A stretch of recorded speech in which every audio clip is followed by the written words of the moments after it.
मंजूरी सरकारी आयुर्वेदिक चिकित्सालय। केंद्र सरकार तथा राज्य सरकार रोगी चिकित्सा को गुरुत्व देने अनेक कार्यक्रम को हाथ को नहीं से बाबद कोटी कोटी टंका खर्च कर सरकार रोगी सेवा अनेक दृढ़ पदक्षेप मान विगत दिन में हाँ आज्ञा आम कहूँ नयगढ़ जिला नुआगाँ ब्लॉक सिंगारपल्ली पंचायत सेंतरी ग्राम सरकारी आयुर्वेदिक चिकित्सालय कथा। ये जड़े डाक्तर और फार्मासीस्ट चलुची चिकित्सालय। ये जड़े स्थायी डाक्तर ना जो डाक्तर अच्छा से लुणीसर चिकित्सालय में स्थायी निजुक्ति पाई डेपुटेशन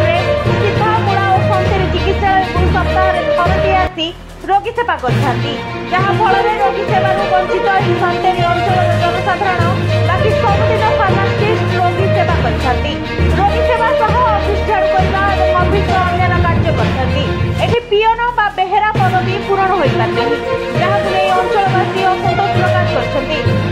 पदवी पूरण सह स्थायी डाक्तर निजुक्ति आगामी दिन में पूरण करा न जाए ताहले रोगी सेवा संपूर्ण ठप होबार भय देखा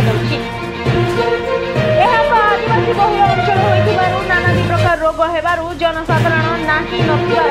असुविधार सम्मुखीन होगा पड़ुछि।